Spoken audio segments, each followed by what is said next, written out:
Single dad millionaire CEO took his daughter on a blind date. Poor waitress fed the girl first and stole his heart. Before we continue, please tell us, where in the world are you watching from? We love seeing how far our stories travel.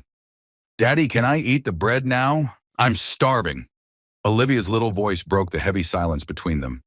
Ethan Cole looked up from his phone for the first time in 10 minutes, blinking as if remembering she was there. He sighed, setting the phone down beside the untouched glass of water. Just wait a bit longer, sweetheart. The lady I'm supposed to meet will be here any minute. Olivia frowned, poking the breadstick like it had personally offended her. You said that 10 minutes ago.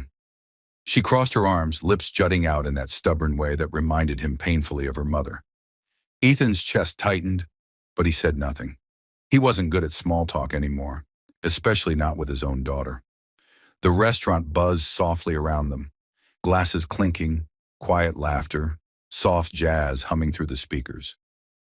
Ethan's suit looked perfectly pressed, his watch gleaming, but his eyes were somewhere far away, maybe at the office, maybe in the past.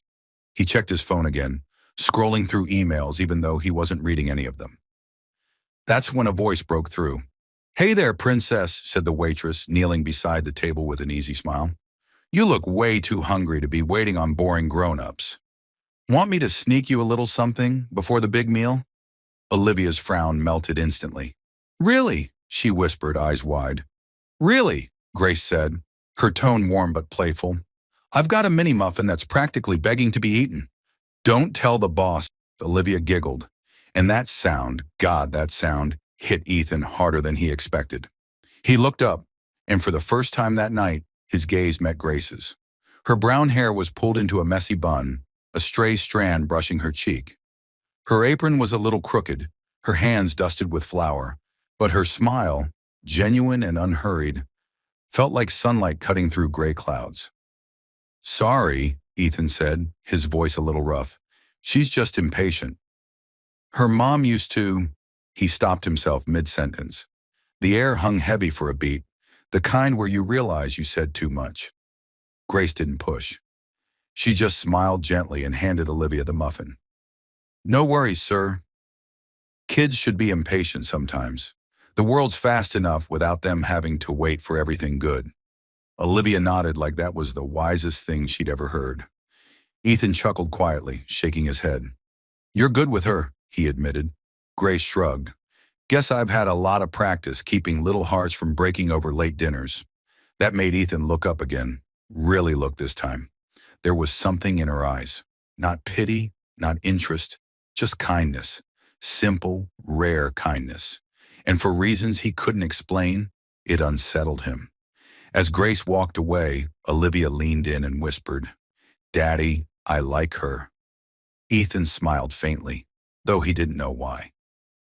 "Yeah," he murmured under his breath, "me too." But what neither of them knew then was that this random dinner, this ordinary night, was about to rewrite every single plan Ethan Cole ever had for his life. "Sir, your guest has arrived," Grace said softly, setting down a basket of warm rolls on the table. Ethan glanced up, already half expecting the woman his assistant had arranged for him to meet, polished, confident, and probably more interested in his last name than his first. But the woman who walked in wasn't that. Dressed in a crimson dress that looked expensive but didn't feel right on her, she smiled like she was already somewhere else. "Ethan Cole?" she asked, her voice honeyed but empty. He stood, shook her hand, and introduced Olivia, who gave a small wave before turning back to her bread roll with all the enthusiasm of someone who'd rather be anywhere else. Grace lingered near the counter, not to eavesdrop, but because something about the scene tugged at her. The man looked exhausted, and the little girl, lonely. The woman across from them, she was glued to her phone. "So," the woman began, crossing one leg over the other, "you're the CEO of Cole Dynamics, right? The tech company?" "Among other things," Ethan said dryly, forcing a polite smile. She laughed, but it didn't reach her eyes. "Wow, you must be like insanely busy. I can't imagine having time for a kid on top of that." Olivia looked up, hurt flashing across her little face. Ethan's jaw clenched, his voice low but firm. "I make time." Grace's hands stilled over the coffee pot she was holding. She didn't know this man, but the weight in his tone said everything. He'd been fighting to hold on to something. Maybe fatherhood, maybe hope. The rest of the dinner felt like static. The woman talked about luxury vacations, social media followers, and networking potential. Ethan nodded occasionally, but his gaze drifted more often to Olivia, who now quietly shared her freeze with Grace, who had crouched beside her table again when no one was watching.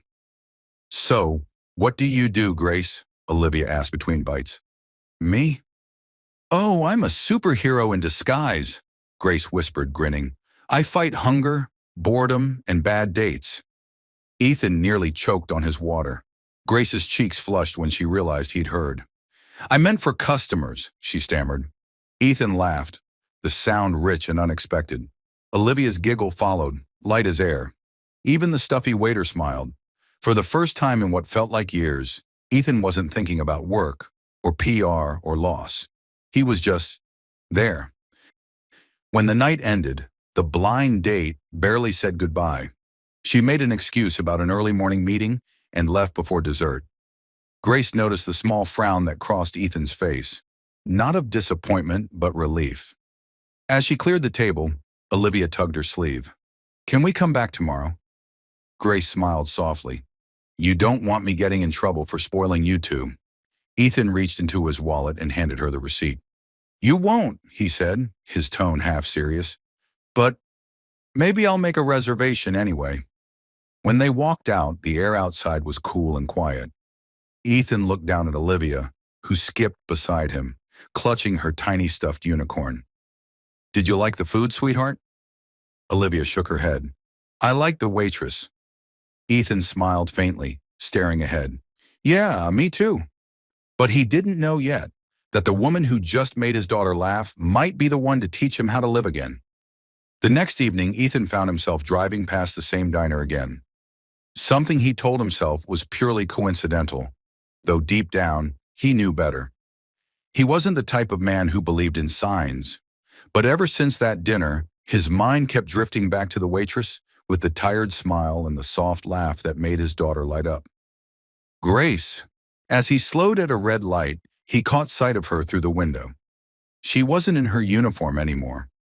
Just jeans, an old hoodie, and a backpack slung over one shoulder. The rain had started to fall, soft and steady, and she held a cheap umbrella that looked like it was on its last day.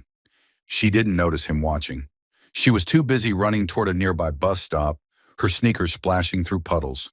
For a man who lived in boardrooms and owned half the skyline, Ethan couldn't explain why his chest tightened. Something about her looked worn out, not broken, just like someone who had been carrying the world alone for too long. He followed her, not out of arrogance, but curiosity, and something else he didn't want to name yet. When Grace got off the bus, it wasn't at some cozy little apartment or trendy neighborhood. It was a rundown part of town where streetlights flickered and the buildings looked forgotten. She walked up the narrow stairs of an old complex, pushed open a creaky door, and disappeared inside. Ethan hesitated before stepping out of his car. What was he even doing? CEOs didn't tail waitresses home, but something about her stuck. That warmth she gave his daughter, the way she looked at life even when she had so little. He needed to know. The next morning he showed up at the diner again. Grace froze when she saw him. "Oh," she said, clearly flustered. "Did you forget something last night? A receipt, maybe?" Ethan smiled lightly. "No, but my daughter did forget her stuffed unicorn." Grace frowned, confused. She wasn't holding. Then she saw it, in his hand. Mimi the unicorn, Olivia's favorite toy. Grace's expression softened. She must have dropped it. "She looked heartbroken when I told her. I figured," Ethan said quietly, "and she made me promise to bring it back. Personally." Grace let out a nervous laugh. "So the CEO of Coal Dynamics made a special trip just to return a toy?" Ethan leaned on the counter slightly, his tone easy but his gaze thoughtful. "Let's just say I'm not great at breaking promises." The line between them blurred for a moment. The waitress and the millionaire. Two people who didn't belong in the same story, yet somehow did. Then the diner door swung open, and a little boy ran inside. maybe 6 years old with messy hair and a backpack almost bigger than him. "Mom!" he called out, rushing straight to Grace. Ethan froze. "Mom?" Grace turned pink, scooping up the boy. "Hey, champ! You done with school already?" The kid grinned, waving shyly at Ethan. "Hi." Something clicked in Ethan's chest. The long shifts, the exhaustion, the small apartment. It all made sense. She wasn't just working hard. She was surviving for someone else. Grace smiled, embarrassed. "Ethan, this is my son, Charlie." Ethan nodded slowly, his voice quiet. "Hey, buddy. Nice to meet you." Charlie grinned. "You're the man with the fancy watch," he said innocently. Grace groaned. "Charlie," Ethan chuckled, raising his hands. "He's observant." "That's a good thing." But as he turned to leave, he glanced back once more. Grace wasn't just a waitress. She was a single mom fighting through the storm. And suddenly, Ethan realized this story was no longer about chance. It was about two single parents, both broken in different ways, about to teach each other what love and second chances really mean. "Grace, right?" Ethan's voice came from behind the counter the next morning, smooth but easygoing. She turned, surprised to see him again. "You know, people might start thinking you actually like diner food," she joked, trying to hide the nervous flutter in her chest. He smirked, rolling up his sleeves as he leaned on the counter. "Maybe I just like the service." She froze for a beat, caught off guard by the warmth in his tone. "Well," she said, fumbling with a coffee pot, "the tip's jar's right there, Mr. Fancy Watch." Ethan chuckled. "Then I'll make sure it's worth your time." But as the laughter faded, he noticed the tiredness in her eyes.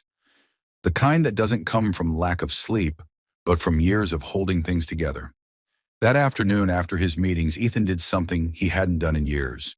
He took a walk without a destination. His mind kept drifting back to her, the way she smiled even when she was exhausted, the way she put her son first without complaint. Later that evening, Ethan found himself standing in the rain outside the same diner. He saw Grace cleaning tables through the fogged-up window, and then he saw something that made him stop cold.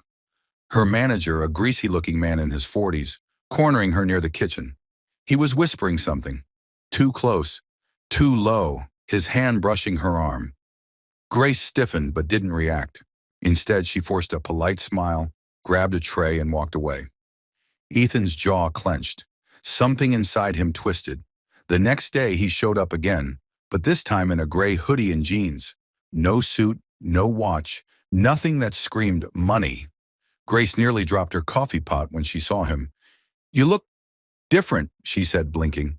"Yeah, trying out the normal guy look," he replied with a grin. "How's business?" She shrugged. "Same old. Same rude customers, same overcooked pancakes." "Sounds like home," he said softly. And for the first time, she laughed without hesitation. That laughter stayed with him all day. Later that week, Ethan called his assistant and quietly arranged something. The diner's rent was 3 months overdue, the owner threatening to shut it down. An anonymous payment was made under a foundation name.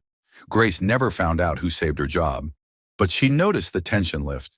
She started smiling more, humming while serving coffee, and Ethan, sitting in his usual booth, pretended not to notice. Then one night, when the diner was closing, Grace stepped outside to find him waiting by her car. Rain was pouring again, the city lights soft in the distance. "You always wait around this late?" she asked, clutching her umbrella. "Only when I feel like the night's missing something," he said, stepping closer. Her heart skipped. "And what's missing?" "You," he whispered. It wasn't just a line. It was real, raw, unplanned, and terrifying for both of them. Because for the first time, the millionaire and the waitress weren't playing roles. They were just two lonely souls standing in the rain, realizing that maybe, just maybe, fate had been waiting for this moment all along. "Grace!" Ethan's voice cut through the storm as he ran across the parking lot, rain pelting down like needles. She was halfway to her car, clutching her purse, her eyes wide with surprise. "Ethan? What are you doing here?" she asked, her voice trembling between confusion and concern. He was soaked, his hair plastered to his forehead, but his tone was steady. "You weren't answering my calls." "I got worried." Grace looked down, fumbling with her keys. You shouldn't have come. This, this isn't your problem. Ethan stepped closer, lowering his voice. Grace, I saw what your manager did last night. You shouldn't have to deal with that. Her shoulders stiffened, but she didn't meet his eyes. If I walk out, I lose the job. And if I lose the job, I lose the apartment. My kid needs stability, not another goodbye. Something inside him cracked. Grace, how long have you been carrying all this alone? She laughed bitterly, wiping rain from her face. Long enough to know fairy tales aren't real, Ethan. Guys like you don't save girls like me. You live in glass towers. I live paycheck to paycheck. He didn't flinch. Instead, he pulled a folded paper from his pocket, already damp from the rain. Then let me prove you wrong. Grace frowned, hesitating before taking it. When she opened it, her breath caught. It was an offer letter. What is this? She whispered. A management position, he said simply. For my company's new community outreach branch. Good pay, full benefits, flexible hours. I told you, Grace. I don't want to rescue you. I want to build something with you. Her eyes filled with tears. Why me? Ethan smiled faintly, stepping closer until they were inches apart. Because the night I met you, you didn't care who I was. You fed my daughter before you even asked for my order. That's the kind of heart money can't buy. For a long second, they stood there in silence, the sound of rain mixing with the steady rhythm of two hearts that had both been broken, yet still beating strong. Then from behind them, a small voice called out, Daddy? Ethan turned, startled. His daughter Emma stood by the car door, holding a stuffed bear, her big brown eyes sleepy and confused.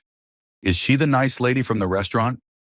Grace froze, unsure what to say, but Ethan smiled and crouched beside his daughter. Yes, sweetheart. She's the one. Emma looked up at Grace and grinned. You make really good pancakes.